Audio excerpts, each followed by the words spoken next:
ये माना जिंदगी है 4 दिन की, बहुत होते हैं यारों 4 दिन भी। राजस्थान की राजनीति में एक ऐसे नेता भी पैदा हुए जिनकी जिंदगी का फलसफा कुछ ऐसा ही था।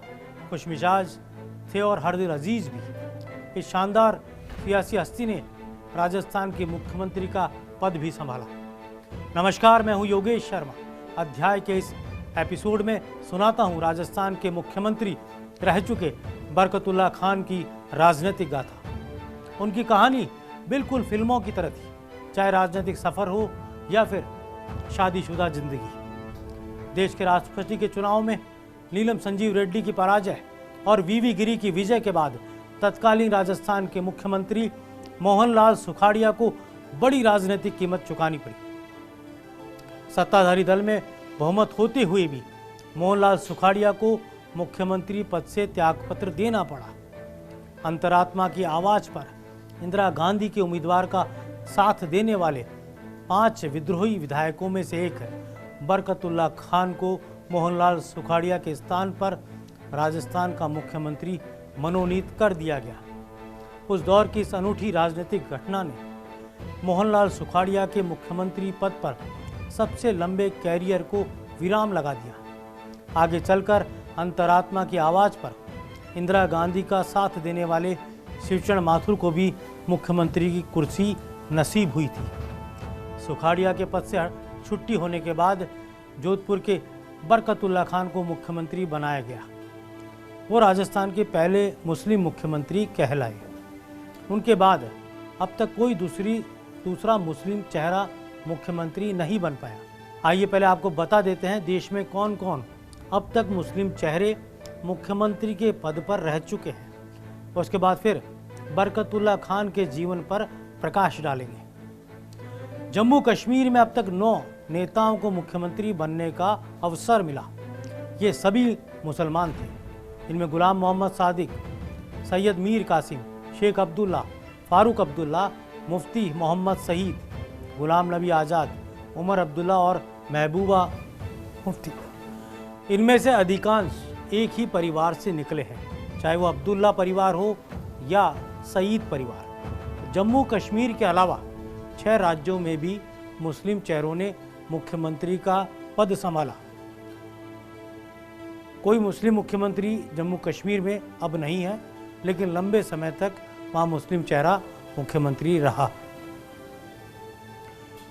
गैर कश्मीर राज्यों में सर्वाधिक समय करीब 25 महीनों तक मुख्यमंत्री बनने का रिकॉर्ड रहा है। राजस्थान के बरकतुल्ला खान के नाम भारत के इतिहास में पहली बार मुख्यमंत्री बनने का रिकॉर्ड रहा, जो लंबे समय तक है। पांडिचेरी के मुख्यमंत्री एमओ हसन फारूक मारीकर पहली बार मुख्यमंत्री बने।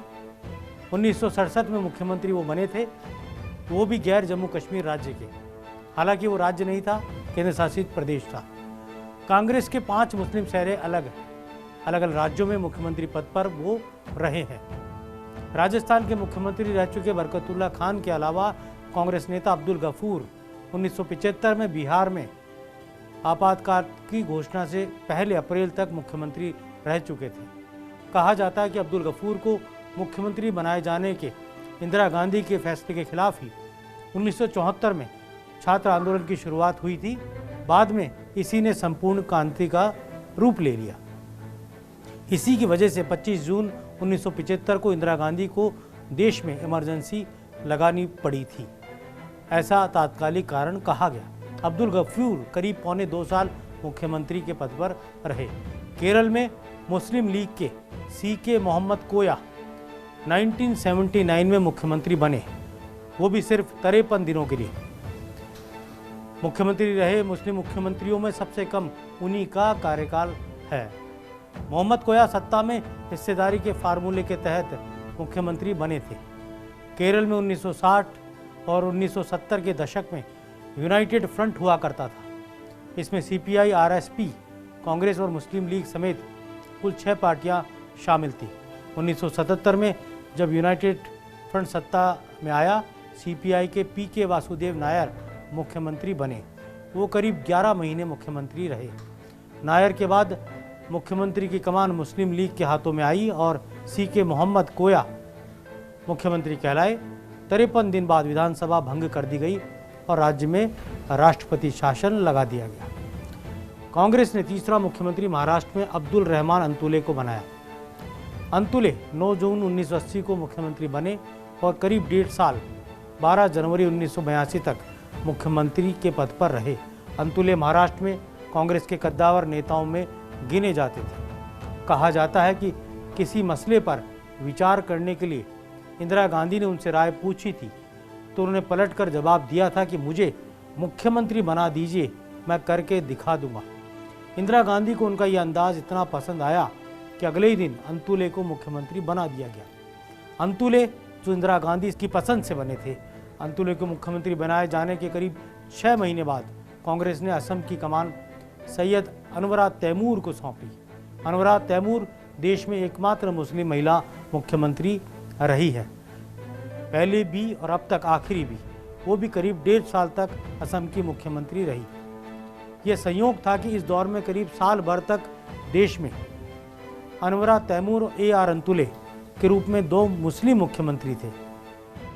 ये वो दौर भी था जब राजस्थान, बिहार, महाराष्ट्र और असम में पूर्ण बहुमत की सरकार के दौरान कांग्रेस ने अपने कद्दावर मुस्लिम नेताओं को मुख्यमंत्री पद की जिम्मेदारी सौंपी थी। वहीं पांडिचेरी में DMK ने भी यही करके दिखाया था। केरल में CK मोहम्मद कोया और मणिपुर में मोहम्मद अलीमुद्दीन गठबंधन की राजनीति के तहत मुख्यमंत्री बने। ये उस जमाने की बात है जब राजनीति में सांप्रदायिक ध्रुवीकरण शायद उस लेवल पर नहीं था। और अब बताते हैं आपको वो कहानी कि कैसे बरकतुल्ला खान राजस्थान के मुख्यमंत्री पद तक पहुंच पाए। बरकतुल्ला खान को प्यार से प्यारे मियाँ भी कहा जाता था। इनकी बेहद करीब दोस्ती थी फिरोज गांधी से। फिरोज गांधी इंदिरा गांधी के पति और नेहरू परिवार के दामाद। फिरोज गांधी अब सिर्फ एक युवा कांग्रेस के नेता भर नहीं थे। 1942 में इंदिरा गांधी से शादी के बाद उनका कद बढ़ गया था। अब वह प्रधानमंत्री के दामाद भी थे। और फिर 1952 में रायबरेली से सांसद भी हो गए। जब राजस्थान से राज्यसभा के लिए नाम तय हुए तो फिरोज ने बरकत का नाम आगे कर दिया। बरकत साहब सांसद हो गए मगर कार्यकाल पूरा नहीं कर पाए। बरकत साहब का मन भी दिल्ली में नहीं लग रहा था, मन तो राजस्थान और मारवाड़ में था। फिर क्या, विधानसभा चुनाव के वक्त लौटे, लड़े, जीते और विधायक बने। बरकतुल्ला खान अलवर जिले की तिजारा विधानसभा सीट से कांग्रेस के विधायक चुने गए थे। सुखाड़िया सरकार में मंत्री रहे। फिरोज गांधी से उनकी दोस्ती लखनऊ के विश्वविद्यालय के ज़माने की थी जब बरकत साहब वहाँ पढ़ाई कर रहे थे। इससे पहले की पढ़ाई बरकत साहब ने जोधपुर के जसवंत कॉलेज से BA की डिग्री प्राप्त करके की थी। लखनऊ विश्वविद्यालय से LLB की डिग्री हासिल की। आगे चलकर फिरोज गांधी की शादी इंदिरा प्रियदर्शनी गांधी से हुई थी। फिर क्या था, फिरोज के दोस्त होने के नाते बरकत साहब इंदिरा गांधी को भाभी कहते थे। कई बार फिरोज गांधी के साथ वो इंदिरा गांधी से मिल चुके थे। फिरोज गांधी के चुनाव के वक्त भी बरकतुल्ला खान ने उनके संसदीय क्षेत्र में काम किया। फिरोज गांधी को बरकत साहब का अलड़, हर दिल और अलमस्त मिजाज पसंद था, क्योंकि बरकत साहब जो बात कहते थे वह दिल से कहते थे। फिर क्या, एक दिन इस दोस्ती ने बरकत साहब की राजनीति को पंख लगा दिए।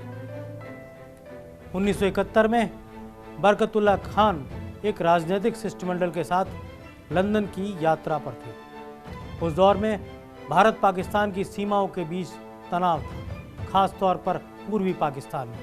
पूर्वी पाकिस्तान से शरणार्थियों का भारत आने का दौर चालू था।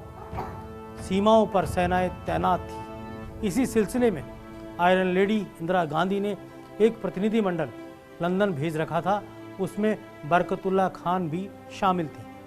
खान उस समय सुखाड़िया सरकार में मंत्री थे। जहां वह ठहरे हुए थे उसी होटल में एक दिन दिल्ली से फ़ोन पहुंचा।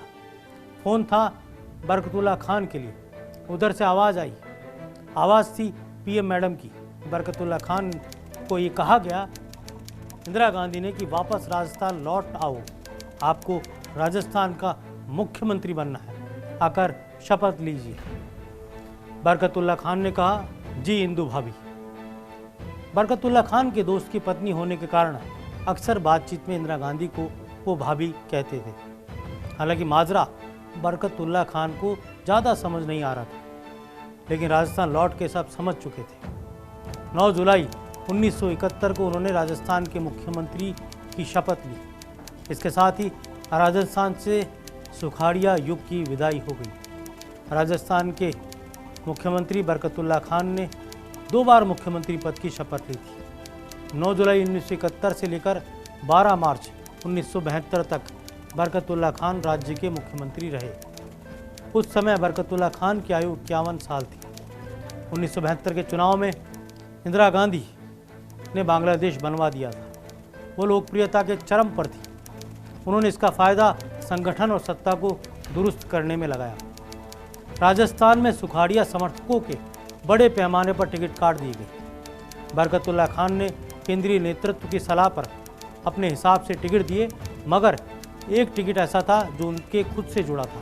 यहाँ पेच भी फंसा। इंदिरा गांधी जानती थी कि सुखाड़िया कैंप हर मुमकिन कोशिश करेगा कि बरकतुल्लाह खान विधायक ना बन पाए। ऐसे में उनके लिए सुरक्षित सीट की तलाश शुरू हुई। ये पूरी हुई अलवर जिले की तिजारा सीट पर जाकर। अलवर के तिजारा में मुस्लिमों की बड़ी तादाद प्यारे मियाँ की विजय का आधार बन गई। कहाँ मारवाड़ का व्यक्ति मत्स्य मेवात क्षेत्र में जाकर विधायक बन गया। कांग्रेस ने चुनाव परिणाम में पुरानी सारी कसर निकाल दी। तब ये कांग्रेस का उस दौर का सर्वोत्तम प्रदर्शन राजस्थान में कहा गया। कांग्रेस ने 184 में से 145 सीटें जीत ली। जनसंघ और स्वतंत्र पार्टी कांग्रेस के सामने टिक नहीं पाई। इंदिरा गांधी की लहर चलती हुई दिखी। अब आपको सुनाते हैं बरकत साहब के निकाह का किस्सा। खासा दिलचस्प है। लखनऊ यूनिवर्सिटी में बरकत मियाँ सीनियर हो चुके थे। एक दिन यूनिवर्सिटी के लॉ फैकल्टी के सीनियर लोग जूनियरों का इंट्रो ले रहे थे। एक लड़की खड़ी हुई और बोली, नमस्कार, मेरा नाम उषा है, उषा मेहता, पर आप मुझे उषा कहें, मैं ये जाति धर्म नहीं मानती। उन दिनों जाति और धर्म से ऊपर उठकर सोच पाना बहुत मुश्किल था। ऐसे में उषा की बात सुनकर लोग हंसने लगे, लेकिन बरकतुल्लाह खान को उनकी बात पसंद आ गई। बरकत खुद भी जाति धर्म नहीं मानते थे। एक दिन कैंटीन में बरकतुल्लाह खान ब्रेकफास्ट कर रहे थे, तभी उषा भी वहीं बैठी थी। बरकतुल्लाह खान ने कहा, अगर आप सच में प्रोग्रेसिव हैं तो हमारे साथ खाने की प्लेट अदला बदली करके दिखाएं। उषा तुरंत खड़ी हुई और ऐसा ही किया। यहीं से दोनों की प्रेम कहानी शुरू हो गई। दोनों की उम्र का अंतर समस्या थी। बरकतुल्लाह खान उषा से 15 साल बड़े थे। बरकतुल्लाह खान यूनिवर्सिटी से पास आउट हुए। उषा का कोर्स चालू था। बरकतुल्लाह साहब ने तय किया कि वो लखनऊ में ही वकालत की प्रैक्टिस करेंगे, मगर वकील का चौगा धारण करने से पहले छुट्टियों में वो अपने घर जोधपुर पहुंच गए और उधर उनकी प्रेम कहानी में ट्विस्ट आ गया। बरकत साहब जोधपुर आकर राजनीति में मगन हो गए, उधर उषा चली गई विदेश। प्यार का तूफान थम सा गया। कुछ महीनों या साल के लिए ऐसा ही चला। 3 बरस बाद दोनों एक दावत में मिले। उषा ने बरकतुल्लाह खान से पूछा, कैसी चल रही है आपकी शादीशुदा जिंदगी? बरकत साहब ने जवाब दिया, शादी तो तुमसे करनी थी, तुम थी नहीं तो शादी कैसे होती? बाकी जिंदगी है जो चलती ही है, सो चल रही है। फिर क्या? शहनाई बज उठी एक दिन, और वो भी इस जवाब के बाद। धार्मिक कारणों से कोर्ट में शादी हुई। उषा मेहता शादी के बाद ऊशी खान के नाम से जानी गई। प्यार से बरकत साहब उषा को ऊशी ही कहा कहते थे और पुकारते थे। 11 अक्टूबर 1973 की तारीख जयपुर में बरकतुल्लाह खान को हार्ट अटैक आया और उनका इंतकाल हो गया। उस दौरान उनके इलाज में लापरवाही की बात भी सामने आई थी। बरकत साहब के जाते ही ऊशी खान अकेले पड़ गई। सालों तक सिविल लाइंस में आवंटित बंगले से अकेले उन्होंने समय बिताया। परिवार ने खूब कहा, लेकिन वह बरकत साहब की यादों में खोई रहती थी। और उन्होंने एकाकी जीवन स्वीकार किया, जबकि वो खुद राज्यसभा सांसद भी रही थी। लेकिन सियासत में कभी उन्होंने दिलचस्पी नहीं ली। आज भी इस बंगले में भले ही कोई भी मंत्री रहे या कोई भी नेता, लेकिन ये बंगला याद किया जाता है ऊसरी खान के नाम के बंगले के तौर पर, क्योंकि सालों तक ये बंगले में उन्होंने निवास किया था। बरकत साहब की राजनीति बस इतनी सी ही थी। घमंड और सत्ता के अहंकार से वो कोसों दूर थे। सही मायने में राजस्थान की गंगा जमुनी तहजीब के वो प्रतीक थे। बहरहाल अब लेते हैं विदा। अध्याय के अगले एपिसोड में फिर मिलेंगे एक नई राजनीतिक गाथा के साथ। नमस्कार, जय हिंद।